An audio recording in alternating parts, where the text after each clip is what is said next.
हाय science की दुनिया में आपका स्वागत है। तो आज करते हैं एक नई शुरुआत। तो स्टार्ट करते हैं आज का न्यू एकदम fresh chapter number 2 that is life processes in living organisms part 1।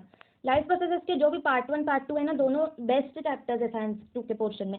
चलो इसकी अप्रोच क्या होगी, अगेन कॉन्सेप्ट जो है वो तो हर सब्जेक्ट की मतलब हर सब्जेक्ट की अप्रोच होती है। उसके बाद इसमें सबसे ज़्यादा इंपॉर्टेंट है बेटा ग्लाइकोलिसिस, क्रेब्स साइकिल और सेल डिवीजन। ये जो 3 टॉपिक्स है ये बहुत ज़्यादा इंपॉर्टेंट है क्योंकि ग्लाइकोलिसिस बहुत ज़्यादा पूछा जाता है। क्रेब्स साइकिल की डायग्राम आने की बहुत चांसेस रहते हैं, जैसे स्कूल के भी पेपर्स रहते हैं तो ये फंसाते ही हैं क्योंकि जो क्रेब्स साइकिल की डायग्राम है ना वो थोड़ी सी कॉम्प्लिकेटेड है। और सेल डिविजन्स में बहुत सारे मतलब जिस सेल डिवीजन बोलते हैं ना, एक टॉपिक है उसके अंदर बहुत सारे सब टॉपिक्स आते हैं, तो सेल डिवीजन पूरा बहुत ज़्यादा इंपॉर्टेंट है। और भी कुछ इंपॉर्टेंट मुझे बिटवीन चैप्टर लगेगा तो मैं बता दूंगी। उसके बाद सारे जो एक्सरसाइज के क्वेश्चंस है ना बेटा वो बहुत ज़्यादा इंपॉर्टेंट है। लाइक इस चैप्टर में जो एक्सरसाइज के क्वेश्चंस है वो सारे बेसिक्स और कॉन्सेप्ट वाले हैं। यानी मैं अब ये इससे लिंकअप हो गया है ना, यानी कॉन्सेप्ट्स और बेसिक्स के बेस्ड सारे क्वेश्चंस है। बहुत ये उन चैप्टर्स में से एक है जिसकी एक्सरसाइज के जो क्वेश्चंस है ना वो पूरे टोटली कॉन्सेप्ट्स और बेसिक्स पे बेस्ड हैं। तो इसके लिए वो क्यों डाले जाते हैं बोर्ड एग्जामिनेशन में, ताकि देखने के लिए कि बच्चे को बेसिक और कॉन्सेप्ट आते हैं कि नहीं। तो इसके लिए इस चैप्टर के क्वेश्चंस आने की प्रोबेबिलिटी सबसे ज़्यादा रहती है। डायग्राम्स बहुत ज़्यादा इसेंशियल है, बहुत ज़्यादा। जैसे एक क्रेब्स साइकिल की डायग्राम हो गई, फिर एक क्वेश्चन आता है एक्सरसाइज में कि करेक्ट द डायग्राम। उस करेक्ट दी डायग्राम में क्या होता है कि ग्लाइकोलिसिस का कन्वर्जन जो प्रोसेस होती है वो दी हुई रहती है। कुछ मतलब बोलते हैं ना क्रोनोलॉजिकली फिक्स्ड होती है, उसको हमको करेक्ट करके बताना पड़ता है। तो इसकी diagrams are very important of this chapter, specially वो कन्वर्जन वाली, वो उसके फंसने के बहुत सारे चांसेस रहते हैं। कैसे डाल देते हैं कि correct the diagram and explain this so तो इसके डायग्राम्स बहुत इंपॉर्टेंट है। उसके बाद चलो तो स्टार्ट करते हैं chapter number 2 life processes in living organisms part 1। अब इसमें बेटा बहुत सारे बेसिक्स आ जाते हैं, ये हैं वो बेसिक्स, ये है वो अप्रोच जिससे तुम्हारा पूरा चैप्टर क्लियर हो जाएगा। जैसे इसमें बहुत सारे वर्ड्स आएंगे जो तुमको शायद से जिसका डीप मीनिंग लाइक बोलते हैं ना वर्ड टू वर्ड मीनिंग नहीं पता होगा, तो ये वो सारे वर्ड्स हैं जिनकी वजह से लाइक कुछ टॉपिक्स की रहते हैं, की रोल प्ले करते हैं जो चैप्टर क्लियर कर देते हैं। तो ये वो टॉपिक्स हैं जो क्लियर होने चाहिए, नहीं तो तुमको चैप्टर में बीच बीच में बहुत तकलीफ जाएगी। चलो स्टार्ट करते हैं। न्यूट्रिएंट्स क्या होते हैं कि process of intake of food by an organism for growth and production of energy. यानी ये एक ऐसा प्रोसेस है, न्यूट्रिएंट लेना ये एक ऐसा प्रोसेस है जो एक ऑर्गेनिज्म परफॉर्म करता है for growth and development of body and for production of energy. यानी जो भी हम खाते हैं हमको बहुत बार बोलते हैं कि वाइटामिन लेने चाहिए खाने में प्रोटीन्स होने चाहिए, तो ये कहाँ से आते हैं, वो न्यूट्रिएंट्स, ये न्यूट्रिएंट्स कहते हैं इनको। तो खाने में जो न्यूट्रिएंट्स रहते हैं उससे एनर्जी प्रोडक्शन होता है, उसमें एनर्जी होती है जिसकी वजह से एनर्जी प्रोडक्शन होता है और उसके बाद हमें एनर्जी मिलती है हमारे बॉडी को, जिस एनर्जी से हम ग्रोथ करते हैं, हमारी ग्रोथ होती है। या जो भी हम जैसे work done by a person, तो वो इंसान काम कैसे कर रहा है, क्यों, क्योंकि हमारे पास एनर्जी है, हम वो एनर्जी को यूटिलाइज करके हम काम कर रहे हैं। तो वो कहाँ से आता है, ये ही न्यूट्रिएंट्स में से आता है। जैसे बोलते हैं ग्रीन लीफी वेजिटेबल्स में बहुत ज़्यादा न्यूट्रिएंट होते हैं, प्रोटीन होते हैं, है ना। तो जो ग्रीन वेजिटेबल्स रहते हैं उसमें बहुत ज़्यादा न्यूट्रिएंट होते हैं। तो जब भी एनर्जी या ऐसे वीकनेस वगैरह लगती है या जो भी, तो बहुत बार हीमोग्लोबिन कम हो जाता है। तो उसको बढ़ाने के लिए क्या बोलते हैं, रेड जो भी है, रेड जैसे अनार हो गया, बीट रूट हो गया, एप्पल हो गया, वो खाओ। उससे क्या होता है, हीमोग्लोबिन बढ़ता है। हीमोग्लोबिन भी एक मेजर रीज़न है एनर्जी लूज करने का। अगर हीमोग्लोबिन कम है तो वो एक बहुत बड़ा मेजर रीज़न है कि हमको वीकनेस होती है एंड ऑल। तो न्यूट्रिएंट्स वो एनर्जी प्रोडक्शन के लिए होते हैं, ग्रोथ के लिए होते हैं। न्यूट्रिएंट्स के बिना एनर्जी प्रोडक्शन इनकम्प्लीट है, हम एनर्जी प्रोड्यूस नहीं कर सकते हैं। तो इसके लिए बोलते हैं खाओ अच्छे से। जैसे पढ़ाई वाले बच्चे को सपोज बहुत ज़्यादा बोला जाता है कि अच्छे से खाओ, अच्छे से अपने न्यूट्रिएंट्स लो। क्यों, एनर्जी चाहिए। एनर्जी कहाँ से आएगी, खाने में से आएगी। तो ये होता है न्यूट्रिएंट्स, यानी process of intake of food by an organism. एक ऑर्गेनिज्म जो इनटेक ऑफ यानी जो प्रोसेस परफॉर्म करता है जिसको बोलते हैं इनटेक ऑफ फूड यानी खाना, for growth and production of energy. It's nothing but the like growth or production of energy is the main reason for the intake of food. For the reason that we are performing the process of intake of food. Nutrients basically provides energy that helps in growth and development. हमारे पास energy होगी ना तो मतलब वो energy provide करने में काम करते हैं. हमारा ग्रोथ एंड डेवलपमेंट कैसे होता है? हम अच्छा खाना पीना है हमारा. जैसे लोग बोलते हैं नेल्स नहीं बढ़ रहे हैं तो कैल्शियम की कमी है, तो कैल्शियम लो. कैल्शियम कहाँ से मिलेगा? खाने में से ही मिलेगा. दूध, जैसे दूध एक बड़ा वो रहता है जिसमें कैल्शियम बहुत ज़्यादा रहता है. तो ये हमारी जैसे ग्रोथ हो गई नेल्स की, है ना, ग्रोथ हो गई नेल्स की, तो उसके लिए क्या बोल रहे हैं? हमको कैल्शियम लेने के लिए बोल रहे हैं. कैल्शियम कहाँ से मिलेगा? न्यूट्रिएंट्स में से मिलेगा. और कैल्शियम खुद एक न्यूट्रिएंट है, ठीक है. तो ये कहाँ से मिलेगा? हम कुछ खाएंगे ऐसा जिसमें कैल्शियम ज़्यादा रहता है, उससे हमारे अंदर कैल्शियम की अमाउंट बढ़ेगा और उससे हमारे नेल्स या जो भी ग्रो करते हैं वो ग्रो करेंगे. यानी ग्रोथ एंड डेवलपमेंट हुई बराबर. Also energy is required for many task. जैसे हम काम कर रहे हैं तो हमको एनर्जी चाहिए. अगर मेरे अंदर एनर्जी नहीं है तो अभी जैसे मैं बोल रही हूँ तो मुझे कैसे, मेरे बॉडी में अगर एनर्जी नहीं होगी तो मेरी बॉडी कैसे ऐसे ढिल्ली ढाली लूज पड़ी रहेगी और मैं उस तरीके से काम नहीं कर पाऊंगी.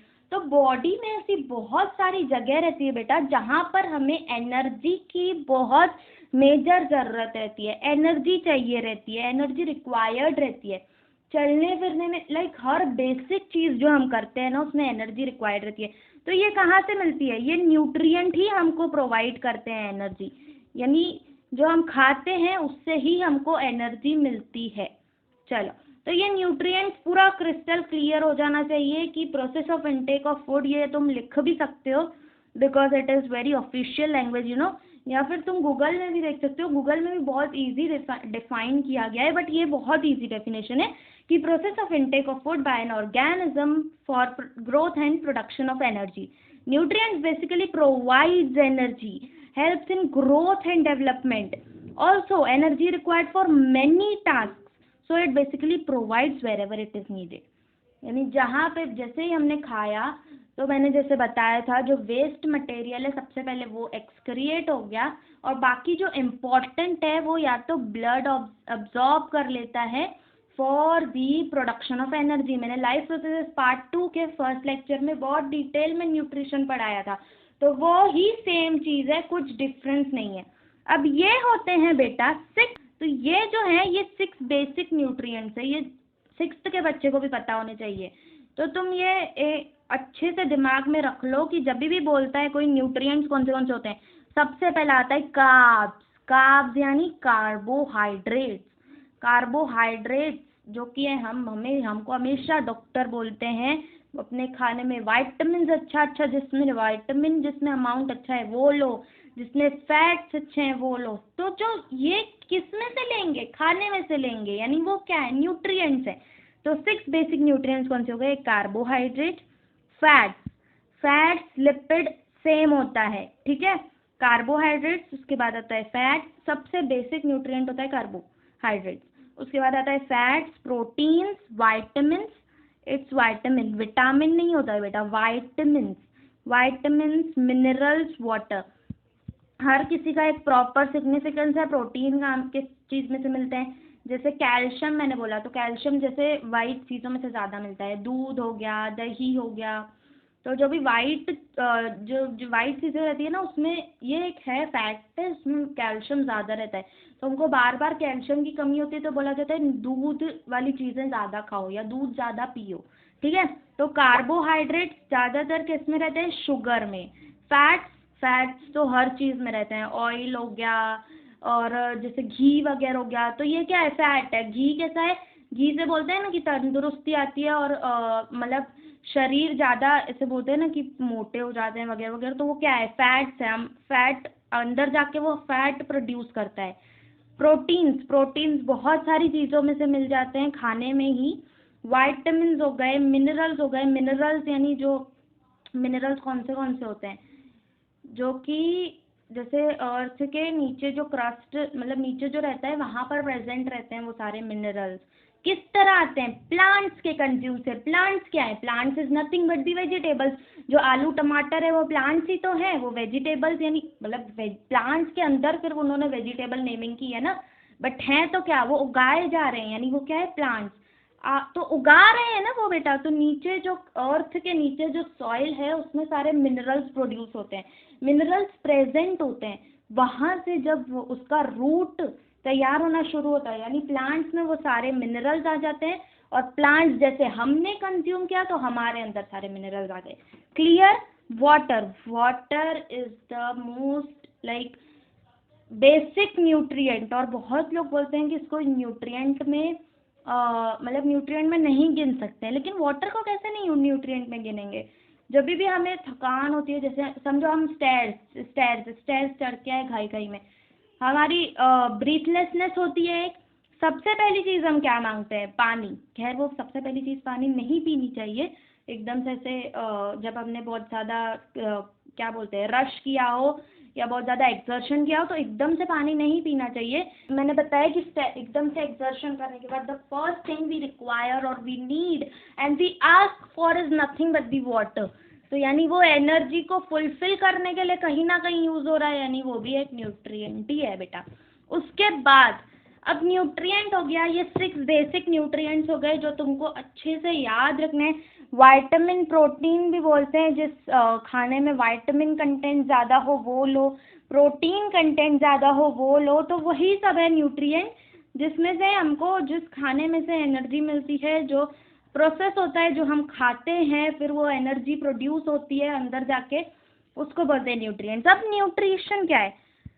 न्यूट्रिशन बेटा बहुत ज़्यादा बहुत ज़्यादा इजी चीज़ है। जैसे न्यूट्रिएंट हो गया, जैसे मैंने न्यूट्रिशन पिछले लाइफ प्रोसेसेस पार्ट 2 में बताया था, तो तुम वो भी देख सकते हो फॉर द डिटेलिंग, क्योंकि इसमें मैं थोड़ा सा शॉर्ट में बता। न्यूट्रिशन क्या होता है? न्यूट्रिशन, अब मैंने न्यूट्रिएंट्स इतने डिटेल में तुमको करा दिया है कि न्यूट्रिशन की कोई बात ही नहीं है। जैसे अगर हम शॉर्टली समझें तो nutrients is nothing but the food, और न्यूट्रिशन क्या है? जो फूड के अंदर जो कंपोनेंट्स होते हैं ना बेटा, यानी components of food that nourishes the health, nourishes the health, यानी हमारी हेल्थ को नरिश करते हैं। जैसे हम बोलते हैं ना कि नरिशमेंट के लिए, जैसे फेस के लिए बोलते हैं, फेस के लिए लोशंस रहते हैं जो हमारे नरिशमेंट में काम आते हैं।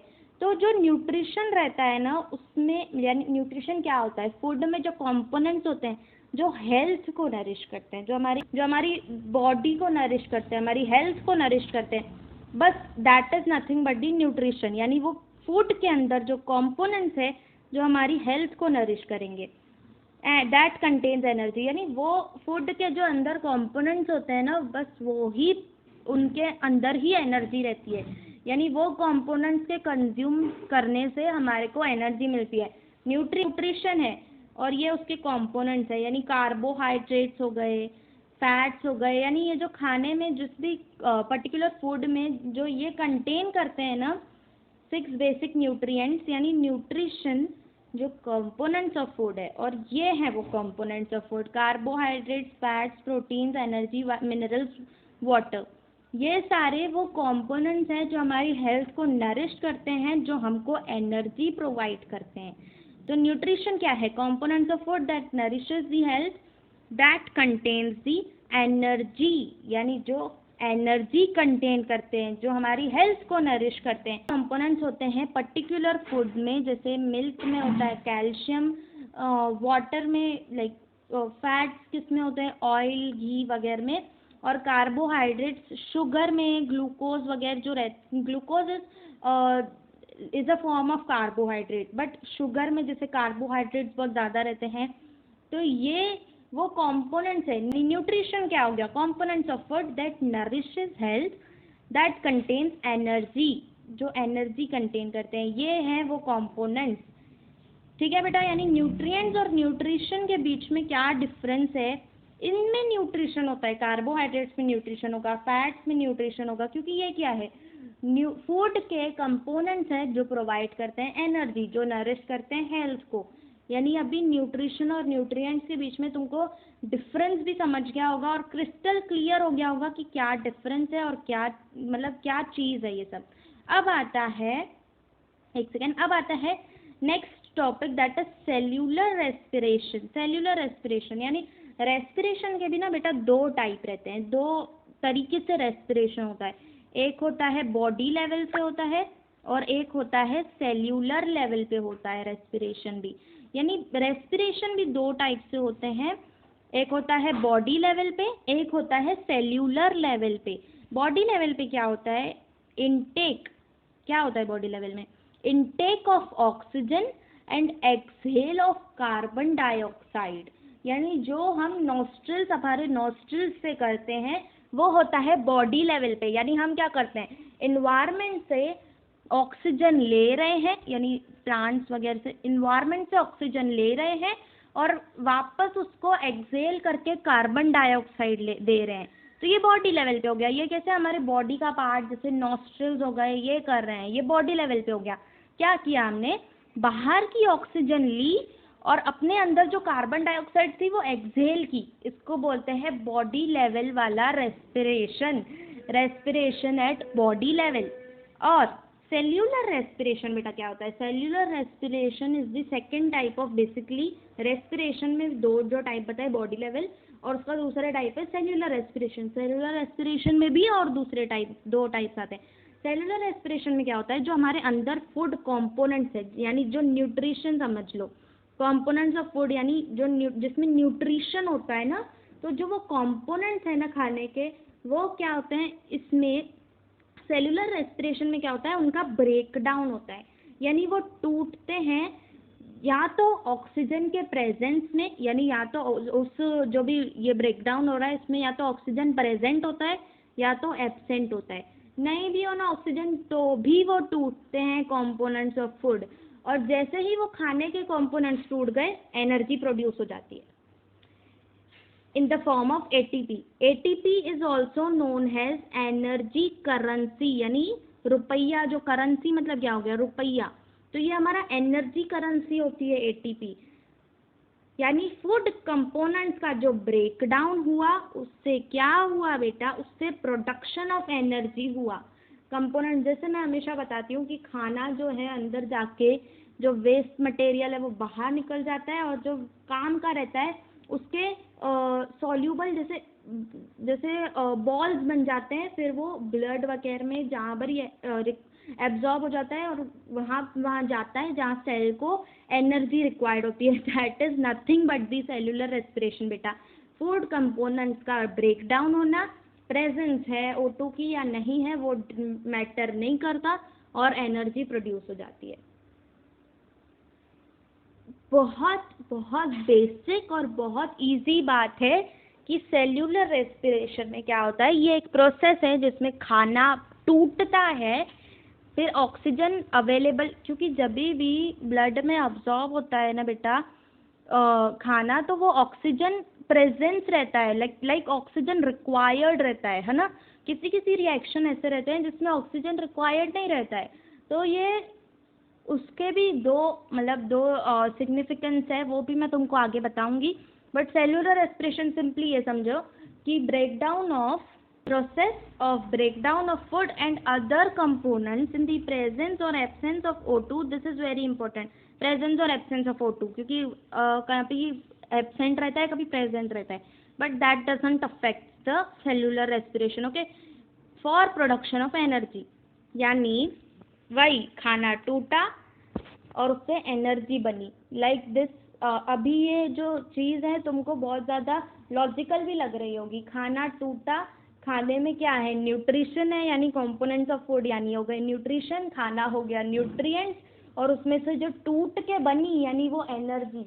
यानी ये पूरा तुमको क्रिस्टल क्लियर हो गया होगा अभी, क्योंकि लाइन बाय लाइन बताया। न्यूट्रिएंट क्या है, न्यूट्रिएंट यानी जो एक तरीके से खाने में खाना है, न्यूट्रिएंट जो हम लेते हैं। न्यूट्रिशन क्या है, कंपोनेंट्स ऑफ फूड है जिसमें एनर्जी है, जिससे क्या होगा, ग्रोथ एंड डेवलपमेंट होगी, हमारी हेल्थ नरिश होगी। और जो कंपोनेंट्स ऑफ फूड है वो ये 6 बेसिक न्यूट्रिएंट्स उनको ही बोला जाता है, that is carbohydrates, fats, proteins, vitamins, minerals and water. उससे क्या होता है, उससे एनर्जी किस तरह प्रोड्यूस होती है, एनर्जी किस तरह प्रोड्यूस होती है उनसे, सेल्यूलर रेस्पिरेशन के थ्रू उसमें से एनर्जी प्रोड्यूस होती है। सेल्यूलर रेस्पिरेशन में क्या होता है, फूड कंपोनेंट्स ब्रेक डाउन होते हैं प्रेजेंस और एब्सेंस ऑफ ऑक्सीजन में, जिससे एनर्जी प्रोड्यूस होती है। अभी ये हर एक चीज़ तुमको लॉजिकल लग रही होगी क्योंकि ये स्टेप बाय स्टेप हम उसको लिंकअप करते गए, तो इस तरह होते हैं बेटा कॉन्सेप्ट क्लियर, इसको बोलते हैं कॉन्सेप्ट क्लियर होना। सेल्यूलर रेस्पिरेशन तुमको आज तक अगर सुना होगा कभी तो ऐसे ही लगता होगा कि सेल्स जो रेस्पायर कर रही है, वो तो होता ही है, बट उसका मेन सिग्निफिकेंस क्या है, process of breakdown of food and other components in the presence और absence of O2 for production of energy होगी। अब सेल्यूलर रेस्पिरेशन में भी ना बेटा दो प्रकार के होते हैं, दो तरीके से होते हैं सेल्यूलर रेस्पिरेशन भी, that is one is aerobic and another is anaerobic respiration. अब प्रेजेंस और एब्सेंस ऑफ O2 यानी जो प्रेजेंस, अब तुम सोच रहे होंगे कि दीदी प्रेजेंस में भी एक कुछ उसको बोलते होंगे और एब्सेंस जब होता होगा उस रेस्पिरेशन को भी एक रेस्पिरेशन में बोलते होंगे, that is nothing but the aerobic respiration and anaerobic respiration. Aerobic respiration बेटा क्या होता है, जिसमें ऑक्सीजन प्रेजेंट होता है, ठीक है। एरोबिक रेस्पिरेशन ऐसा होता है जिसमें ऑक्सीजन प्रेजेंट होता है। ये कौन करते हैं, जो higher plants and animals, plants higher animals यानी जैसे हम एनिमल्स है ना बेटा, हम एनिमल्स में आते हैं, तो हाइयर प्लांट्स और एनिमल्स जो रहते हैं वो एरोबिक रेस्पिरेशन परफॉर्म करते हैं। क्यों, क्योंकि उनके पास इनफ अमाउंट ऑफ ऑक्सीजन रहता है, तो वो ऑक्सीजन के साथ उसका रिएक्शन करा के, यानी बेसिकली ऑक्सीडेशन बोल दो उसको, तो ऑक्सीजन के साथ उसका रिएक्शन करा के एनर्जी प्रोड्यूस करते हैं, ठीक है। तो यानी एरोबिक रेस्पिरेशन इज दिस, जिसमें ऑक्सीजन यानी टेक्स प्लेस इन, यहाँ पर लिख रखा है मैंने, takes place in presence of oxygen. कैसे takes place, it takes place in the presence of oxygen, यानी ऑक्सीजन प्रेजेंट होता है बेटा। एरोबिक रेस्पिरेशन में ऑक्सीजन प्रेजेंट होता है, यानी एरोबिक रेस्पिरेशन का मतलब ये होता है कि क्या बोलते हैं, process of breakdown of food in the presence of oxygen for the production of energy. और अनएरोबिक रेस्पिरेशन का मतलब क्या होता है बेटा, एब्सेंस ऑफ ऑक्सीजन, यानी इसमें ऑक्सीजन एब्सेंट होता है, सिंपल। ऑक्सीजन का ऑक्सीजन वहाँ पर नहीं रहता है, ऑक्सीजन के बिना ही अपना रिएक्शन वगैरह जो भी करके एनर्जी प्रोड्यूस करते हैं। यानी इसका कैसे डेफिनेशन लिखेंगे अपन, process of breakdown of food in the absence of oxygen for production of energy. तो ये दो टाइप है सेल्यूलर रेस्पिरेशन के, एरोबिक रेस्पिरेशन और अनएरोबिक रेस्पिरेशन। ये तुम लिख भी लो कि aerobic respiration is the type of cellular respiration that it is a process of breakdown of food that takes place in presence of oxygen। और anaerobic क्या हो गया, process of breakdown of food in the absence of oxygen। तो ये बस इतना ही है कि aerobic और अनएरोबिक। एरोबिक क्या आ गया, जैसे ए जब भी मैं बोलती हूँ ना कि ए क्यों आता है एब्सेंस के लिए, ए का सिग्निफिकेंस क्या होता है, जब भी किसी चीज़ के आगे एरोबिक तो ये ऑलरेडी है बट हमने उसको ए लगा दिया, यानी उसका सिग्निफिकेंस क्या है कि एब्सेंस ऑफ ऑक्सीजन। अनएरोबिक यानी absence of oxygen and aerobic means presence of oxygen. So this should be crystal clear to you all कि न्यूट्रिएंट्स क्या होते हैं, न्यूट्रिशन क्या होता है, सेल्यूलर रेस्पिरेशन क्या होते हैं। सेल्यूलर रेस्पिरेशन के भी दो टाइप्स होते हैं, aerobic and anaerobic. Text book portion तो अब हम रीड करेंगे ताकि तुमको, अब ये जो मैंने सब बताया वो क्यों बताया, ताकि अभी तुमको हर एक चीज़ खुद को ही समझती जाएगी। अभी दूसरे से समझने की बहुत बार ज़रूरत नहीं पड़ती है साइंस में, क्योंकि अगर बेसिक कॉन्सेप्ट क्लियर है ना तो it's nothing but a simple language जिसमें वो बेसिक कॉन्सेप्ट को फैलाया हुआ है। तो अभी वो फैलाया हुआ जो है वो पढ़ते हैं अपन। चलो लिविंग, अभी ये जो क्वेश्चन है ये मैं हमेशा बोलती हूँ बाद में कराऊंगी, तो अभी हम चलते हैं लाइफ डायरेक्ट कंटेंट पे। दैट इज सेल्स, यानी पूरे थ्रू आउट बॉडी, मतलब बहुत सारे होते हैं, बहुत सारे सेल्स होते हैं, हम गिन भी नहीं सकते इतने सारे सेल्स होते हैं। तो सेल्स जब ग्रुप ऑफ सिमिलर सेल्स, यानी सेम जो सेल्स भी बहुत टाइप की होती है, रेड ब्लड सेल्स हो गई, वाइट ब्लड सेल्स हो गई, बहुत सारी अलग अलग टाइप की सेल्स होती है। तो जब सिमिलर सेल्स का ग्रुप बनता है तो उसको बोलते हैं टिश्यूज, यानी ये सिमिलर टिश्यू, एक टिश्यू यानी ग्रुप ऑफ सिमिलर सेल्स, ठीक है। उसके बाद टिश्यूज, जब ग्रुप ऑफ टिश्यूज बनता है तो उससे एक ऑर्गन बनता है, जैसे स्टमक। स्टमक एक ऑर्गन है बेटा, हार्ट जो है हमारा, हार्ट एक ऑर्गन है, लंग्स, लिवर ये ऑर्गन है, किससे बने हैं, ग्रुप ऑफ, मतलब जैसे ग्रुप ऑफ सिमिलर सेल्स से टिश्यू बने, तो ग्रुप ऑफ सिमिलर टिश्यूज से जो है, यानी जो टिश्यूज है बहुत सारे सेम उससे ऑर्गन बना एक, तो ऑर्गन जैसे बना, फिर ऑर्गन से बेटा ऑर्गन सिस्टम बनता है। स्टमक है, ठीक है, स्मॉल इंटेस्टाइन, लार्ज इंटेस्टाइन, ये सब मिला के ना हमारा एक डाइजेस्टिव सिस्टम बनता है। इसको क्या बोलते हैं, डाइजेस्टिव सिस्टम रहता है। पता है, अगर तुम 11th में साइंस लेते हो तो तुमको पता चलेगा कि डाइजेस्टिव सिस्टम को GI ट्रैक्ट बोलते हैं, यानी गैस्ट्रो इंटेस्टाइनल ट्रैक्ट बोलते हैं।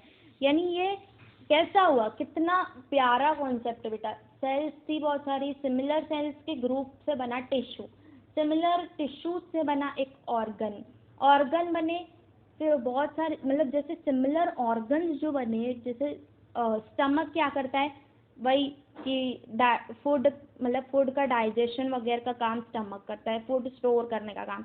इंटेस्टाइन्स भी सिमिलर काम करती है, यानी सिमिलर ऑर्गन से बना एक ऑर्गन सिस्टम। तो इसका एग्जाम्पल क्या होगा, रेस्पिरेटरी सिस्टम, उसमें क्या है, लंग्स है, एल्वियोली है, ब्रोंकस है, मतलब जो भी तुम आगे देखोगे। तो ये कैसा हो गया, ये रेस्पिरेटरी सिस्टम हो गया, सब सिमिलर काम कर रहे हैं, ऑर्गन्स हैं, उनका काम ऑलमोस्ट सेम ही है, तो उनसे एक ऑर्गन सिस्टम बना कि भाई ये इतना काम, सांस लेने का काम तू कर ले, जो लिया है ऑक्सीजन उसको प्योरीफाई करने का काम हम कर लेंगे, और उसमें से जो मतलब वेस्ट है उसको, यानी कार्बन डाइऑक्साइड को बाहर फेंकने का काम हम कर लेंगे, यानी ये म्यूचुअली एक ऑर्गन सिस्टम बना, तो इसको बोलते हैं ऑर्गन सिस्टम। यानी ये तुमको अभी अच्छे से पता होना चाहिए कि सेल्स, इस पूरे जो ये लिंकअप किया गया, ये ऑर्गन सिस्टम आया कहाँ से, क्योंकि यहाँ पे ऑर्गन सिस्टम आया तो मुझे लगा ये बता देना चाहिए। चलो, various organ systems are continuously performing their functions in human body. यानी ह्यूमन बॉडी में, यानी हमारे, जैसे हमारी बॉडी में बहुत सारे जो ऑर्गन सिस्टम्स है ना, वो अपने अपने फंक्शंस परफॉर्म कर रहे हैं। जैसे डाइजेस्टिव सिस्टम अपना काम कर रहा है, रेस्पिरेटरी सिस्टम अपना काम कर रहा है, एक्सक्रिएटरी सिस्टम अपना काम कर रहा है, हर एक फंक्शन अपना अपना काम कर रहा है, तब जाके हमारी बॉडी प्रॉपरली वर्क कर पा रही है। अगर हर एक भी फंक्शन, मतलब एक भी ऑर्गन सिस्टम का काम थोड़ा भी, लाइक 20 का 19 भी हो गया ना बेटा, तो पूरा जो फंक्शन है वो खराब हो जाता है, पूरी वर्किंग खराब हो जाती है बॉडी की। चलो, तो फिर along with the various systems like digestive, respiratory, circulatory and excretory control system, जैसे जैसे मैंने बताया, respiratory system, circulatory system, excretory control system, जो कि मतलब दिमाग से पूरा कंट्रोल और कोऑर्डिनेशन हो रहा है, लाइक इन सिस्टम्स के साथ, वेरियस सिस्टम्स के साथ different external and internal organs are performing their functions independently.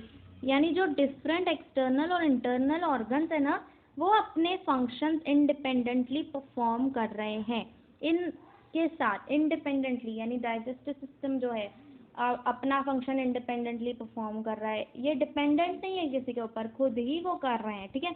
Body से हम थोड़ी ना करवाते हैं, हाँ भाई डाइजेस्टिव सिस्टम अभी तू कर ले, हाँ भाई रेस्पिरेटरी सिस्टम तू सांस ले, वो खुद ही कर रहा है, हमको बोलने की ज़रूरत नहीं है या किसी को करवाने की ज़रूरत नहीं है, वो खुद ही परफॉर्म करता है, ठीक है, थ्रू अ कंप्लीट कोऑर्डिनेशन। अब तुम ये देखोगे कि ये हर कोई इंडिपेंडेंटली अपना अपना फंक्शन परफॉर्म कर रहा है, फिर भी उनके अंदर कितना ज़्यादा कोऑर्डिनेशन है। लाइक सांस लेते लेते जैसे मैं बोल भी रही हूँ, ठीक है, सांस लेते लेते मैं बोल भी रही हूँ, यहाँ पर स्टमक में कुछ अलग काम होते रह रहा होगा, तो ये सब कैसे कोऑर्डिनेशन से हो रहा है। मेरे जैसे मैं बोल रही हूँ तो मेरे हाथ, मेरा मुंह एक साथ कोऑर्डिनेट कर रहे हैं, मेरा बोलना, मेरा यहाँ पर रिकॉर्ड करना, मेरे हाथों की मूवमेंट यानी एक्सप्लेन करना, यहाँ पर मेरा हाईलाइट करते जाना, ये कैसे कोऑर्डिनेशन हो रहा है ना एक। तो ये कंट्रोल और कोऑर्डिनेशन, यानी ये दिमाग ही करता है हमारा, ये कंट्रोल और कोऑर्डिनेशन, एक एक चीज़ कोऑर्डिनेटेड वे में है। ऐसा थोड़ी ना है मेरा हाथ इधर जा रहा है, पैर इधर जा रहा है, लूज सी मैं पड़ी हूँ। कोऑर्डिनेशन हमारी बॉडी का वो सेट है, उसमें कोऑर्डिनेटेड वे में वो खुद ही चलता रहता है, वो इंडिपेंडेंट होने के बावजूद भी। This overall system in action in more or less some carbohydrates, fats, lipids are the main sources of energy।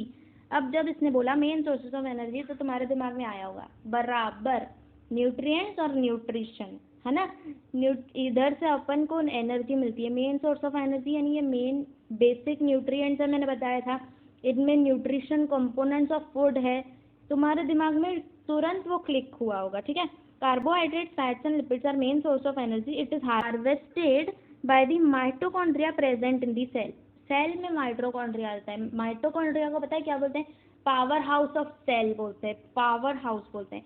ये बहुत बेसिक क्या बोलते हैं, बेसिक टर्म है जो माइटोकॉन्ड्रिया के लिए यूज किया जाता है, that is power house of cell.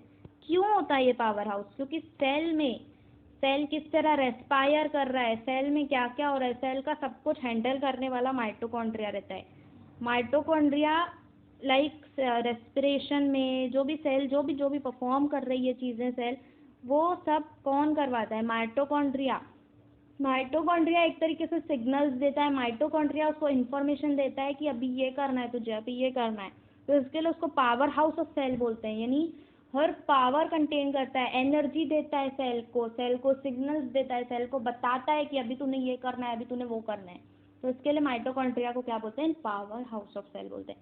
उसके बाद it is not like that only food stuff is sufficient for energy. सिर्फ फूड स्टफ सफिशिएंट नहीं रहते हैं एनर्जी प्रोडक्शन के लिए, but oxygen is also necessary, क्योंकि ऑक्सीजन ही नहीं होगा तो आगे बात बढ़ेगी नहीं। जैसे मैंने बोला, हर रिएक्शन ऑलमोस्ट हर रिएक्शन ऑक्सीजन के साथ रिएक्शन करने के बाद, ऑक्सीडेशन करने के बाद होता है और एनर्जी प्रोड्यूस होती है, ठीक है। तो ऑक्सीजन बहुत जगह नेसेसरी रहता है, हर जगह नहीं, बहुत जगह बेटा, क्योंकि अनएरोबिक रेस्पिरेशन भी तो हो रहा है जो कि ऑक्सीजन के एब्सेंस में हो रहा है। Food stuff and oxygen are transported up to the cell via circulatory system. Circulatory system का मतलब ही क्या होता है? सर्कुलेट करता है वो। फूड स्टफ और ऑक्सीजन को सर्कुलेटरी सिस्टम से सर्कुलेट किया जाता है, कहाँ? सेल में। उसके बाद बिसाइड्स इट, एक सेकेंड, हाँ, beside it is coordinated by control system of the body. Coordinated by control system of the body, यानी ये कंट्रोल सिस्टम से फिर कोऑर्डिनेट किया जाता है, यानी साथ साथ उस कोऑर्डिनेशन बना के उससे काम सारे करवाए जाते हैं। That is each life process contributes in its own way in the process of energy production. यानी अभी तक तुमने देख लिया, कंट्रोल एंड कोऑर्डिनेशन काम आ रहा है, रिस्पॉन्स वगैरह सब काम आ रहा है, न्यूट्रिशन काम आ रहा है, रेस्पिरेटरी सिस्टम, रेस्पिरेशन जो लाइफ प्रोसेस है वो काम आ रही है, सर्कुलेटरी सिस्टम, कंट्रोल, कोऑर्डिनेशन, हर जो लाइफ प्रोसेस है वो अपनी तरीके से कंट्रीब्यूट करती है इस चीज़ में। इसको बोलते हैं, इसके लिए बोला गया है कि each life process is contributes in its own way in the process of energy production. Functioning of all this life process also requires energy.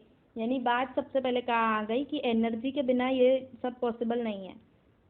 Her life process को करने के लिए भी एनर्जी रिक्वायर्ड है। यानी अगेन उठा के कहाँ की काम को, न्यूट्रिएंट्स और न्यूट्रिशन पे ही उन्होंने फेंका, ठीक है। Human and other animals consume fruits and vegetables. Fruits and vegetables consume करते हैं ह्यूमन और अदर एनिमल्स। प्लांट्स नहीं करते हैं, क्योंकि प्लांट्स क्या रहते हैं? ऑटोट्रॉप्स रहते हैं, इंडिपेंडेंट रहते हैं, खुद ही खाना बनाते हैं, खुद ही खाते हैं। उनको बस एक सनलाइट वगैरह दे दो तुम, बस फिर वो खुद ही बनाएंगे, खुद ही खाएंगे। हम किस पे डिपेंडेंट है? हम प्लांट्स पे डिपेंडेंट है। एनिमल्स पे, जैसे नॉन वेजिटेरियन लोग हैं तो वो एनिमल्स पे डिपेंडेंट है। ये भी बहुत एक बड़ी फूड चेन है, जैसे चेन बनी हुई है, इसको ये खा के सर्वाइव करेगा, इसको लाइक सर्वाइव करने के लिए हम दूसरे पे डिपेंडेंट है। पर प्लांट्स क्या है? इंडिपेंडेंट है, वो खुद पे ही डिपेंडेंट है। यानी प्लांट्स आर ऑटोट्रॉप्स। टर्म क्या यूज़ कर ली जाती है? ऑटोट्रॉप्स, यानी इंडिपेंडेंट, खुद का खाना खुद बनाते हैं। तो प्लांट्स क्या है? ऑटोट्रॉप्स हैं, यानी खुद का खाना वो खुद बनाते हैं, किसी के ऊपर डिपेंडेंट नहीं है, खुद ही खाना बनाते हैं, खुद ही खाना खाते हैं। पर हम क्या है? ह्यूमन और एनिमल्स, हम दूसरों पे डिपेंडेंट है, और या तो प्लांट्स पे, जो वेजिटेरियन है वो प्लांट्स पे सब्जियां वगैरह जैसे खाते हैं, और जो नॉन वेजिटेरियन है वो एनिमल्स पे भी डिपेंडेंट है। जो चिकन मटन क्या होता है? एनिमल्स ही होते हैं ना। उसके बाद they prepare their own food. देखो, खुद ही खुद का खाना बनाते हैं। They utilize some of the food themselves whereas remaining is stored in various parts like fruit, leaves, stem, roots, etc.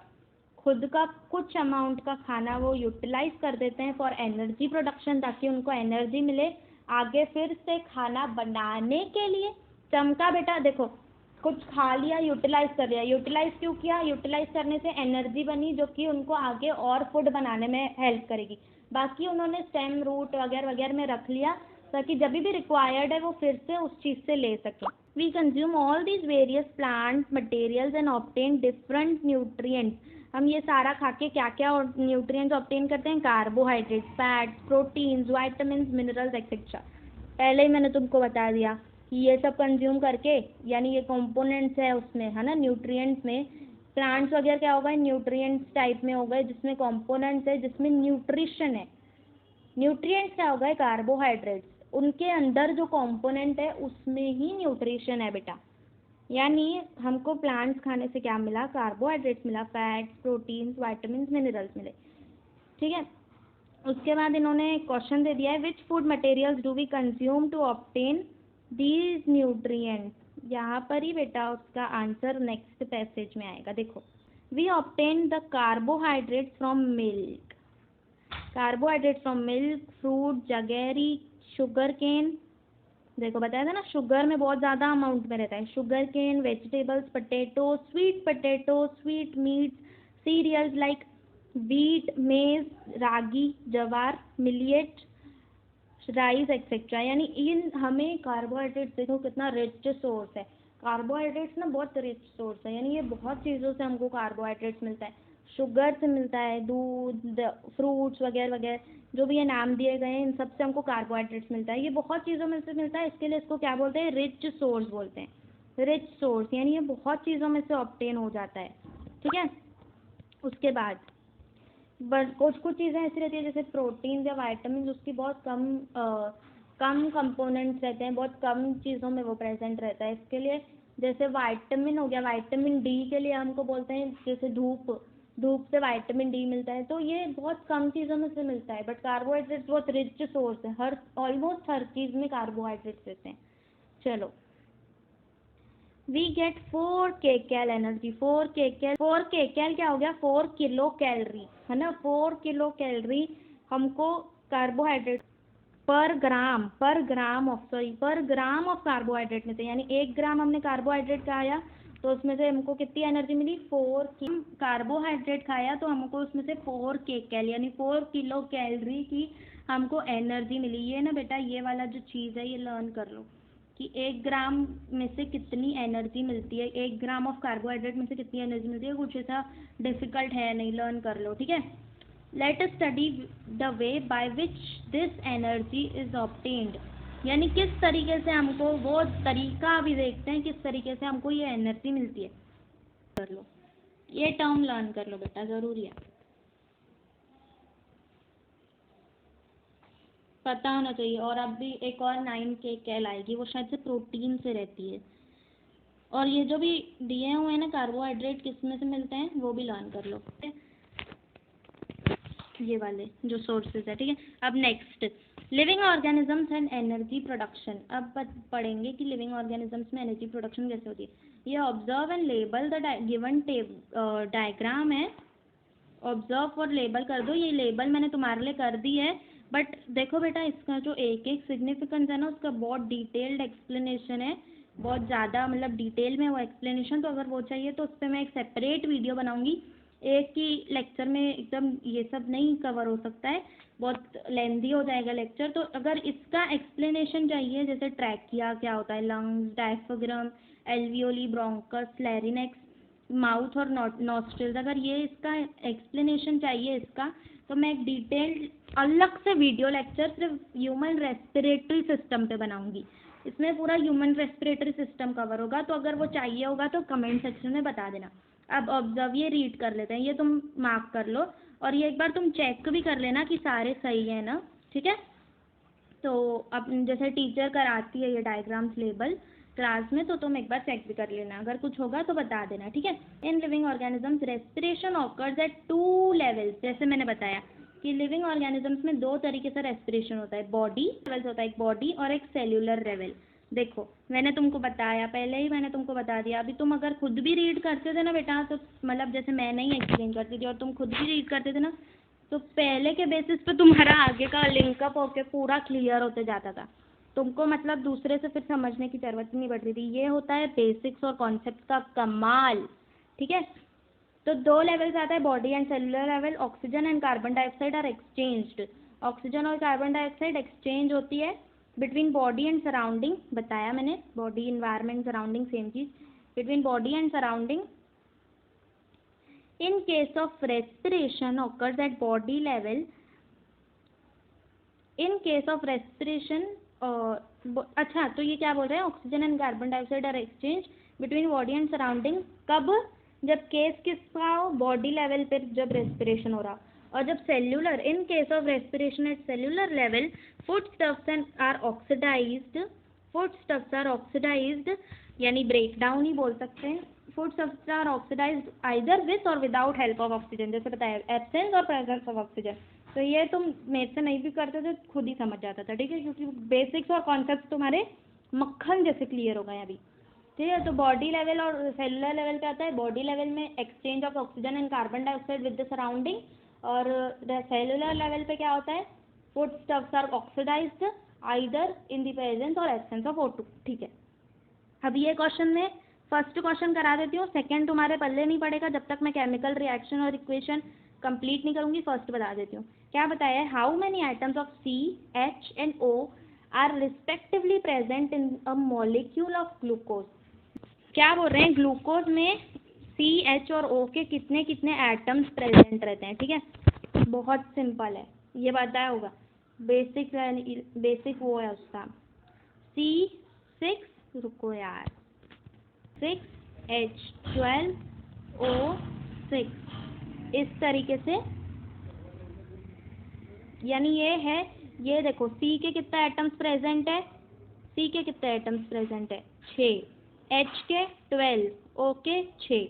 यानी ये पूछ रहे हैं कि कितने कितने एटम C, H और O के प्रेजेंट है ग्लूकोज में। C के 6 एटम प्रेजेंट है, H के 12, C के 6, H के 12, O के 6, इतने इतने एटम ग्लूकोज में प्रेजेंट है C, H और O के। ग्लूकोज एक मॉलिक्यूल है। अब मॉलिक्यूल और एटम भी तुम वो केमिकल रिएक्शन और इक्वेशन में बताऊंगी।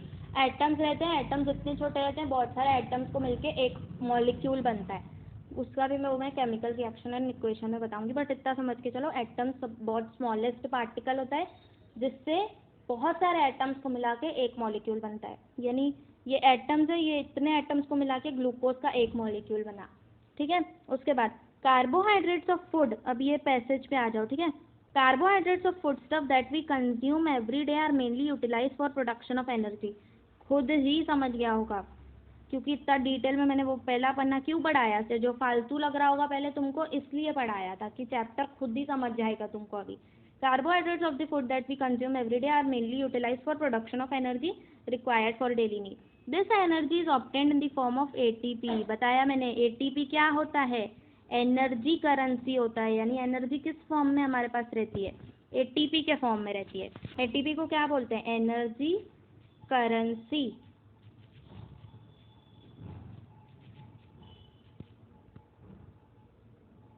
ATP को एनर्जी करेंसी बोलते हैं। यानी हमारे बॉडी में जो भी एनर्जी है वो ATP के फॉर्म में रहती है। ATP के भी और 2 टाइप्स आते हैं, वो मैं अगले लेक्चर में तुमको बताऊंगी। आप भी समझ के चलो कि एनर्जी जो भी है वो ATP के फॉर्म में है, तभी तो उसको एनर्जी करेंसी बोला जाता है, तभी तो उसको एनर्जी करेंसी बोला जाता है। The energy is obtained in the form of ATP। For this purpose glucose a type of carbohydrate, क्या बताया था मैंने, ग्लूकोज एक तरीके का कार्बोहाइड्रेट है, is the form of carbohydrate, is oxidised step by step in cells. Cells में वो स्टेप बाय स्टेप ऑक्सीडेशन होता है उसका। This is called as cellular respiration. Cellular respiration occurs among living organisms by 2 methods. खुद ही आ गया होगा।